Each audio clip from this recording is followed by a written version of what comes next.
Javier Morillas Gómez es catedrático de Estructura Económica en la Universidad CEU San Pablo. En su extensa labor académica y profesional ha impartido cursos en la Universidad de California, Berkeley, y fue profesor de la Escuela Diplomática del Ministerio de Asuntos Exteriores. Divulgador nato sobre temas económicos, son numerosas sus colaboraciones en prensa y televisión, y es además un habitual en las tertulias radiofónicas de economía, especialmente en la cadena COPE. Cuando viene lo del mundo, ¿te acuerdas? Lo venían los italianos, y entonces sacan el proyecto este, con la antigua gente que estaba ahí, Máximo Garrido y otros. Y entonces Fomento del Trabajo es el que tiene una colección en España y en Madrid. Nadie tiene, ni el Banco de Santander, y se coleccionaban y estaban suscritos todos los bancos, ni el Sabadell, ni el Bilbao, ni el Vizcaya, ni en las sedes de Madrid no se encuentra ninguno. Muy curioso. Yo la explicación que le encuentro es porque aquellos 3 años, por mi familia, fueron unos años muy duros de frío en Madrid, y entonces la gente quemaba todo lo que tenía a su alcance. No, pero fotografías, papeles, y entonces imagina unos tomos que se encuadernaban, porque a los suscriptores les ofrecían la posibilidad a final de año de tenerlo encuadernado. Pues era un tomazo que venía bien para la lumbre. Que para la lumbre, bueno, muchas de las vigas y eso se utilizaron, y maderas de las casas, con que imagínate, si tenías una colección de una biblioteca y tal, pues ahí que ardía. El Economista, más de 160 años de la economía de España. El periódico más antiguo. De Isabel II a Felipe VI. Isabel II a Felipe Exactamente. VI. Toda una historia de más de un siglo, casi 2, de nuestra economía. Yo, que entre mis muchos defectos está el de consultar también mucha prensa antigua, a veces me doy cuenta de que no hemos avanzado tanto, de que muchas veces repetimos mismos errores de hace un siglo, hace 2. En el mundo de la economía, este libro que acaba de publicar, acaba de salir la semana pasada, en el mundo de la economía era así también. ¿Repetimos hoy errores de hace 160 años? Sí, yo creo que cuando examinamos muchos de estos números anteriores, nos encontramos los mismos problemas del déficit, los mismos problemas de la deuda, sobre todo en una economía como la española, con una orografía tan endiablada, que a pesar de lo que decía San Isidoro, que habíamos sido un país muy próspero en su momento, que manaba leche y miel y que había ganados por todas partes y que había higueras, vides, olivos, pero todo eso desapareció. Y lo que teníamos realmente era algo que entonces, a lo mejor en el siglo VI, V, VIII, no se visualizaba tanto, que era una orografía, como digo, muy complicada, un mercado partido por muchas cadenas montañosas y un coste muy alto para construir pues, ferrocarriles en la época, luego autopistas, carreteras, y además con muy pocos recursos hídricos, ¿no? Por tanto, siempre hemos estado con problemas de ahorro, poco ahorro en el conjunto de las familias y de la economía española, muchos proyectos de inversión en infraestructuras, y muchas veces necesidad de recurrir al capital extranjero porque el ahorro nacional no llegaba, y endeudamiento. O sea que esto de la crisis nos viene de largo. Siempre ha habido crisis, ha habido momentos de crisis, ha habido momentos difíciles en todos los periodos de la historia. Lo que pasa es que antes las crisis pues eran crisis de subsistencia relacionadas con las bajas cosechas, periodos de sequía continuados. La gente vivía muy pegada al terreno porque lamentablemente en nuestro país, a diferencia de lo que ocurría en nuestros vecinos, pues los recursos de agua eran muy escasos y no teníamos ni ríos navegables, que eran las grandes autopistas de la época, y luego además pues para todo el trazado sobre todo el periódico este, lo que al surgir en 1854 le pilla ya una época de expansión, que eso explica su surgimiento. Muy coetáneo con The Economist, pero The Economist es consecuencia del poder que Inglaterra coge en el mundo después del triunfo de Waterloo, y es una época de crecimiento espléndido y se refleja en The Economist. En nuestro caso es el segundo título europeo, porque luego surgieron más, el Economista francés, el italiano, el belga, etcétera, pero el español y el inglés son los dos primeros coetáneos, y los problemas eran esos, cómo mejorar los transportes, cómo crear mercado, unidad de mercado. Y ya hay un momento de lo que hoy diríamos salida de la crisis. Ahora se nos dice también que estamos saliendo de la crisis. Me encanta tener un gran experto en economía delante para preguntarles, ¿verdad que estamos saliendo de la crisis?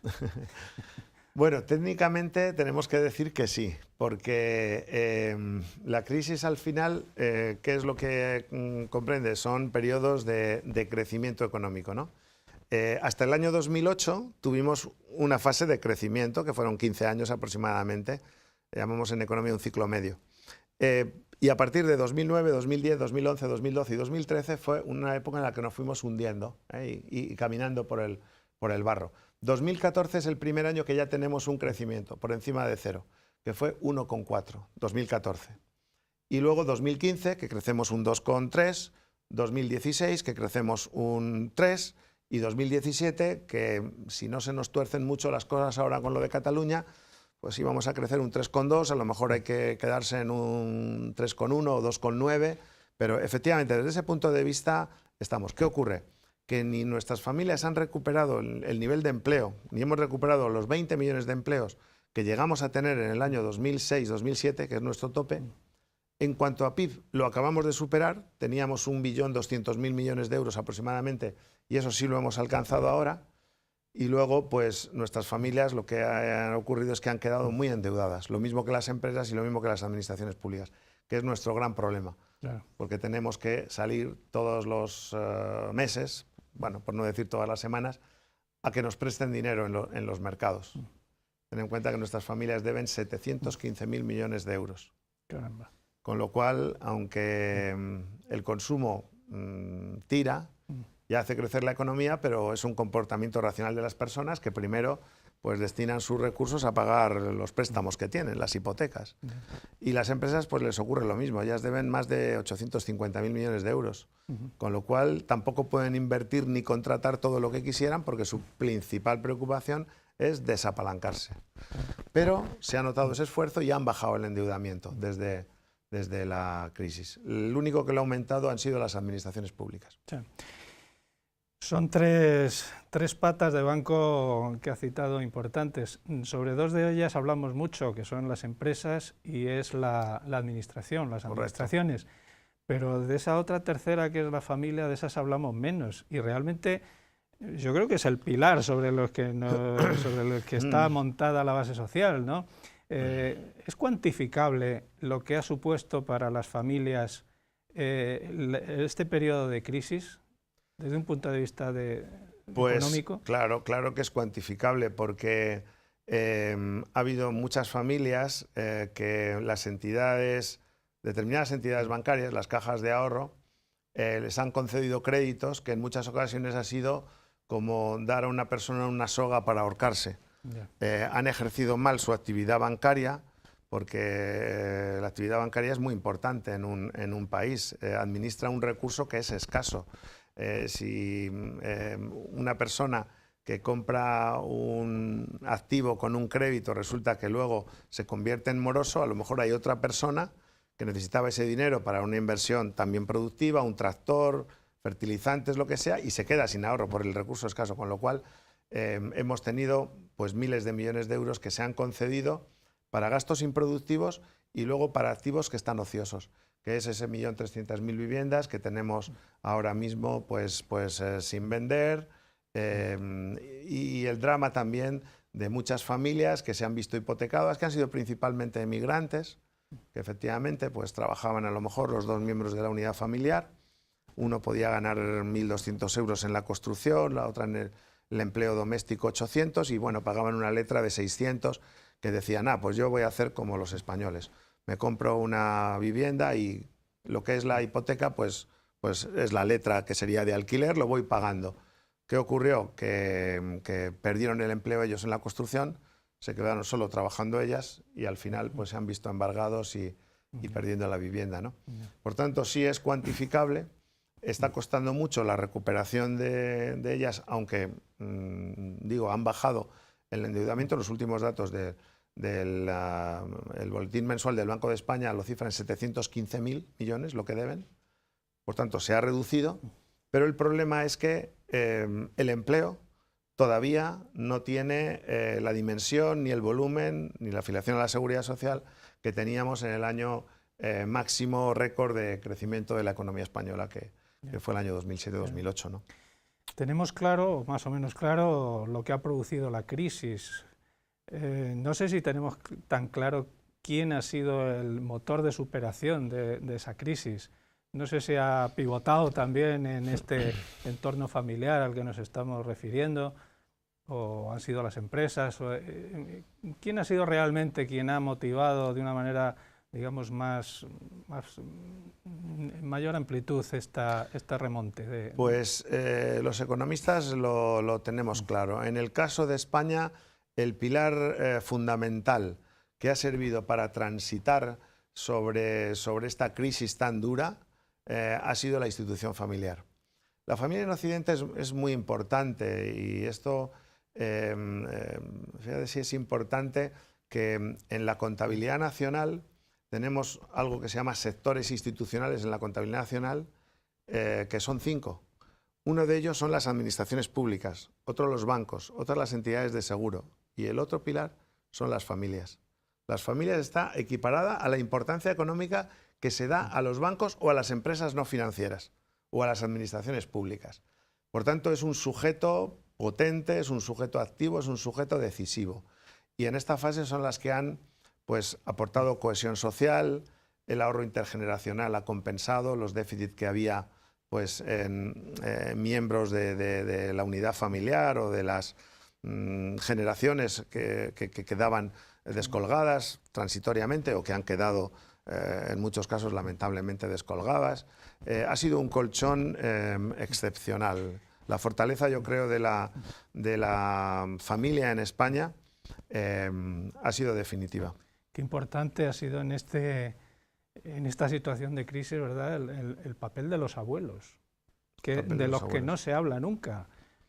Y cuántos casos hemos visto en estos periodos de tiempo, ejemplos de personas que han sacado adelante familias con la pobre pensión del abuelo, con las ayudas que se han podido prestar, que de no haber existido, pues no sé qué habría pasado. Muchas veces, no sé, usted oía, seguramente igual que yo, que a veces se decía, si realmente hay la crisis que decimos, vamos, deberíamos echarnos a la calle. Realmente cuando no hay un estallido social tan grande es porque eso se está mitigando de alguna manera. Y creo que se estaba mitigando de una manera callada, pero muy eficaz.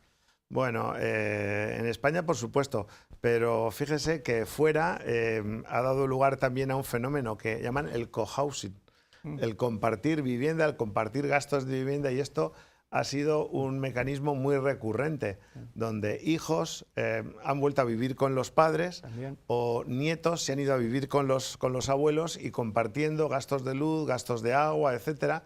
Bueno, es una filosofía que sobre todo en el norte de Europa, en los países de Europa Central, tiene esa denominación un tanto, si se quiere, peculiar, pero bueno, viene a ser un poco también lo mismo. Y en nuestro caso ha sido también muy importante el hecho de que el 85% de nuestras familias son dueñas de la vivienda en que habitan. Eso no ocurre en otros países de Europa. En Alemania puede ser 45% propiedad y más de la mitad es en alquiler. En Inglaterra también. Ellos ahora están siguiendo el modelo español, están adquiriendo más vivienda en propiedad, pero los líderes realmente hemos sido españoles. Y en ese sentido, en cuanto a propiedad de la vivienda, para el español la casa era su castillo y además era el fondo de pensiones para el futuro. Si no han tenido recorrido los fondos de pensiones, al contrario de lo que ocurre en otros países como digo, de nuestros vecinos, es porque siempre esa vivienda, que en términos de contabilidad nacional consideramos inversión, no es gasto, es inversión por la revalorización, es lo que al final se ha convertido en esa hucha de barro que se ha estado almacenando y que es un recurso que muchas veces da lugar a comparaciones equívocas. Cuando se habla de la pobreza, de los jubilados en España, no se tiene en cuenta una cosa. Nuestros jubilados tienen una renta superior a la que salen los números. ¿Por qué? Porque un jubilado a lo mejor en Finlandia o en Alemania se puede jubilar con 1.500 euros, vamos a suponer. Y en España pueden ser 1.000, pero es que allí está pagando un alquiler y aquí ese jubilado, esa vivienda ya la tiene comprada en el alquiler, con lo cual en cuanto a capacidad de consumo, realmente tiene mucho más capacidad adquisitiva ese jubilado español. Este elemento de pago en especie que tiene el ciudadano español por esta razón, pues es muy, muy importante. Y además es un elemento de estabilidad, como se ha demostrado. No sé hasta qué punto somos conscientes de todo este planteamiento que nos está haciendo. No sé hasta qué punto somos conscientes, desde luego, desde la realidad personal de cada uno, si lo somos. Pero a nivel de administraciones públicas, no lo sé si lo tenemos muy claro, porque me da la impresión de que eso que llamamos políticas de familia, en cuanto a colaboración y ayuda y reactivación de la familia como un estamento no solamente social, sino también económico, no sé hasta qué punto está en nuestro país suficientemente apoyado con relación al resto de los países de nuestro entorno. Pues hay que decir que está mal apoyado en el sentido de que si comparamos, yo siempre con mis alumnos de Erasmus les pregunto en clase y para ilustrar esta situación cuando sale el tema de la renta familiar y la evolución de la renta familiar, y les pregunto, fulanito, estos días pasaba Alexandre, recuerdo, unos chicos franceses, digo, ¿cuánto están recibiendo tus padres por ti? Bueno, al principio se quedan un poco sorprendidos. Dice, sí, yo sé que reciben, pero ¿cuánto? ¿Sabes cuánto aproximadamente? Dice, bueno, entre 300 y 400 al mes. Claro, nuestros estudiantes se quedan, ¿cómo? ¿Es posible esto que ocurra? Bueno, ¿qué ocurre? Que efectivamente ese descenso suicida que hemos tenido y que estamos teniendo de la natalidad en España, que ya nos ha llevado a una situación de cruce en la tijera, es decir, de invierno demográfico, ya se producen más fallecimientos que nacimientos. Bueno, es una sociedad que se suicida, donde no hay sustitución de generaciones futuras. En economía lo que está establecido es un mínimo de 2,1 hijos por mujer. Como 2, sí se puede tener, pero entonces ya tendríamos una pirámide que no sería pirámide, sino forma de hucha de barro, la evolución de la población, pues tienen que ser 3. Y por tanto 3 es el número que se ha convertido en clave en toda la Unión Europea, recuperar natalidad y ayudas por el tercer hijo. A veces había caído tanto en Alemania, en Suecia, en Finlandia, en Austria, en Dinamarca, lo han conseguido recuperar, pero empezaron primero por alentar el primero, luego el segundo y luego, bueno, pues vamos a por el tercero, ¿no? Como decían esos letreros de las campañas francesas donde aparecía Hollande, Mitterrand, aparecía una pareja con 2 niños y aparecía una voz así, un letrero en off, en la televisión salía con la voz, pero aparecía el presidente de Francia y vamos a por el tercero, ¿no? Bueno, yo creo que esto es muy ilustrativo de la situación de Europa, porque además genera contradicciones. Lo hemos visto ahora con el tema de los refugiados. Claro, si la sociedad se ha hecho tan hedonista y se ha introducido que desde el punto de vista económico los términos son muy fríos, no nos vamos a referir a ellos si no es necesario.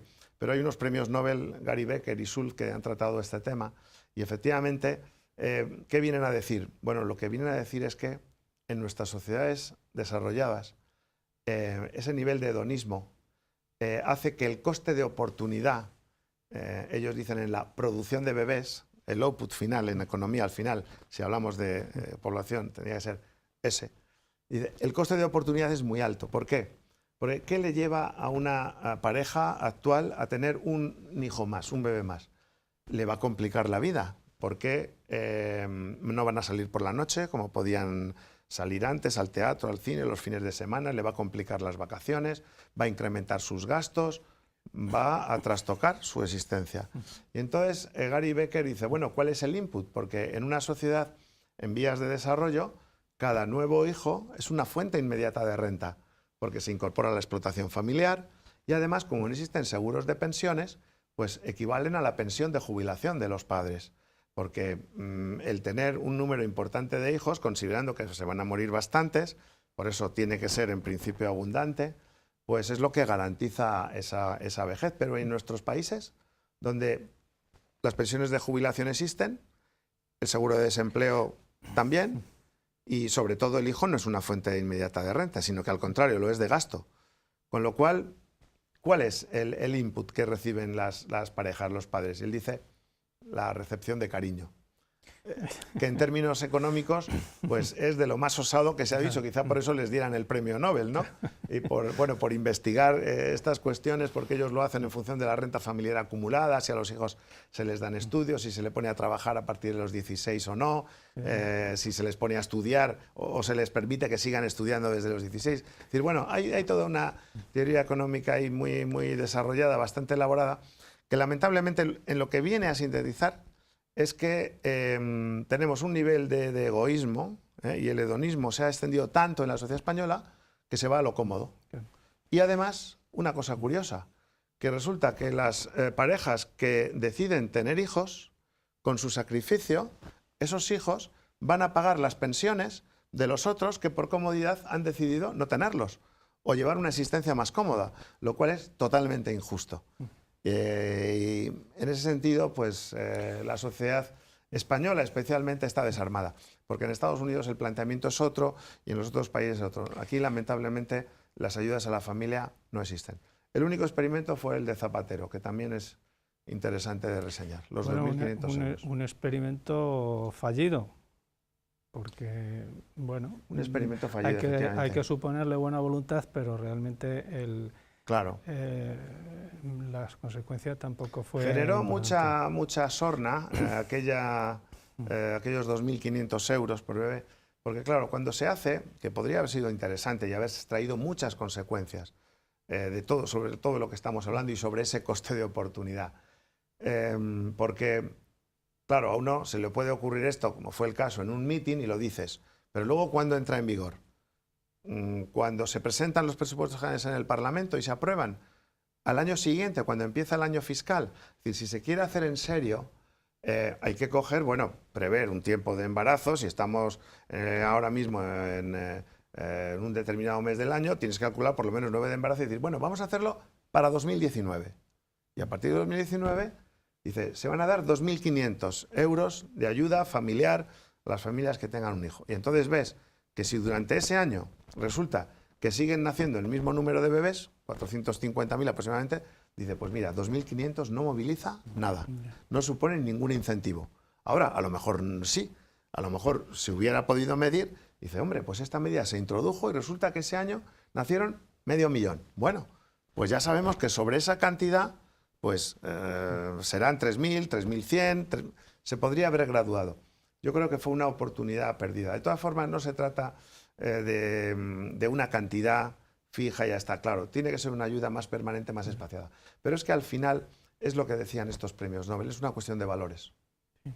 Y cuando nuestras sociedades quedan desarmadas, ¿y por qué las vemos desarmadas?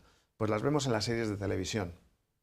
¿Qué imagen se transmite de la familia? ¿Qué películas son? Ahí vemos que lamentablemente la industria norteamericana del cine, que es muy potente, las famosas majors, las 5 grandes que controlan ese mercado de la distribución, tienen grandes producciones y grandes series. Pero ¿qué ocurre?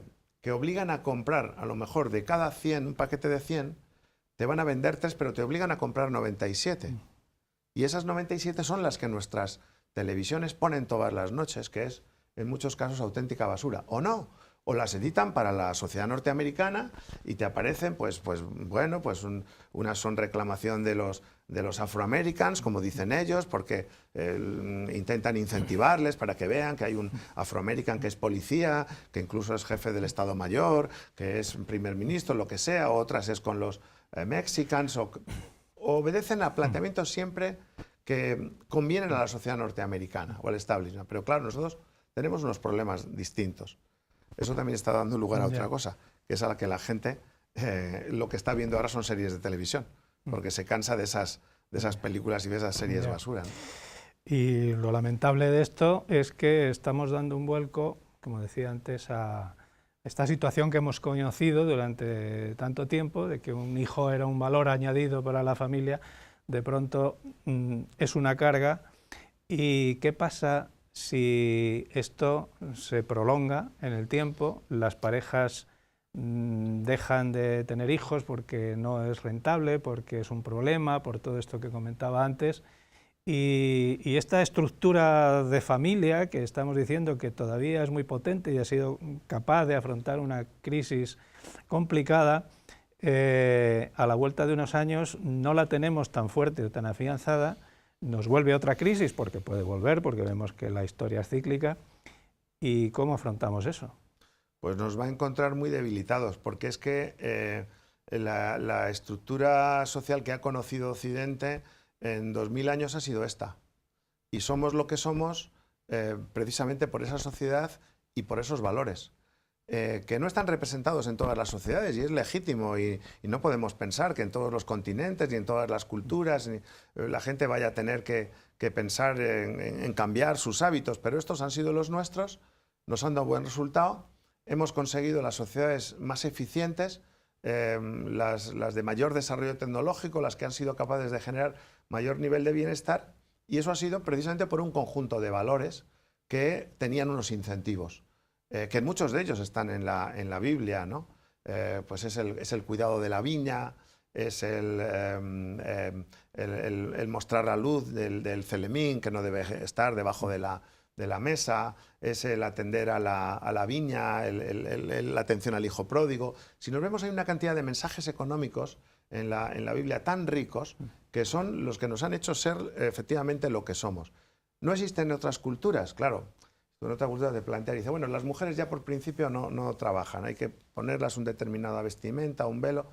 Bueno, sí es, vale, como cultura, pero ya de momento estás perdiendo un 50% de la población activa potencial para generar bienes y servicios. Por tanto, el nivel de bienestar no va a ser el mismo en esa sociedad que en otra, como las sociedades occidentales, donde consideramos que los hombres y las mujeres son iguales, donde no existe la ley de repudio, donde no existe la ley de la poligamia, salvo que creamos o queramos crear nuevas formas de familia que tanto se están por ahí promoviendo o incentivando, y efectivamente pues una crisis nos pillaría mucho más desprevenidos. Realmente no soy capaz de prever qué es lo que podría ocurrir. Lo que sí está claro es que algunas de lo que se ha intentado para suplir esto, lo vemos con el tema de los refugiados. Algunos gobiernos dijeron, bueno, pues si nuestras familias resulta que no quieren tener hijos, nuestras parejas, pues vamos a suplirlos trayendo millones de refugiados o personas de otros continentes. Bueno, hemos visto cómo la gente tampoco quiere que se le sustituya ni su cultura, ni su base religiosa, ni su base de escalas de valores, y ha reaccionado yéndose al extremo opuesto.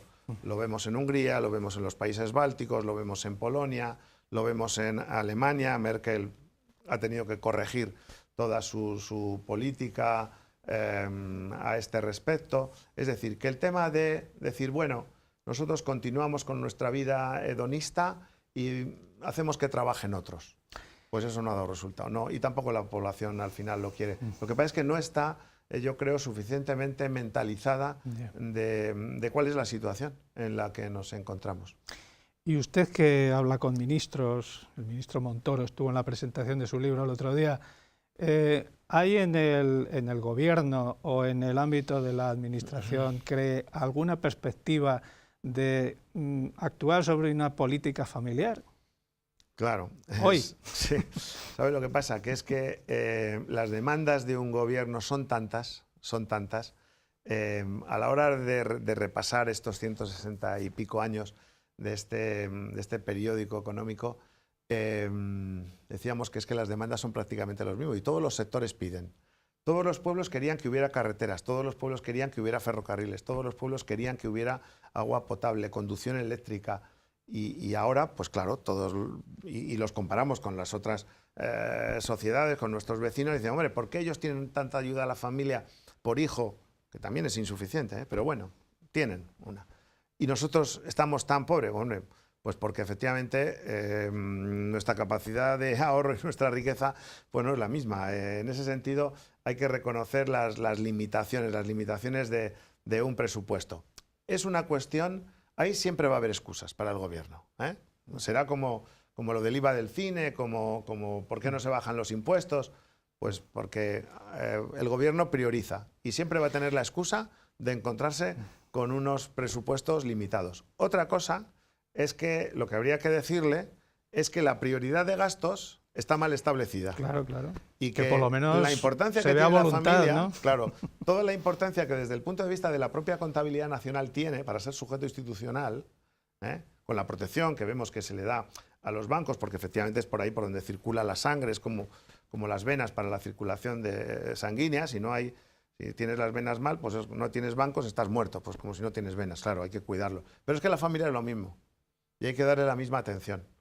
Entonces, pues hay que cambiar organismos administrativos que están duplicados, mucho gasto improductivo de la administración, mucho contratado laboral, mucho contratado eventual, mucho funcionario interino, mucho gasto ineficiente y efectivamente eso es lo que los ciudadanos tienen que identificar y demandar al propio gobierno.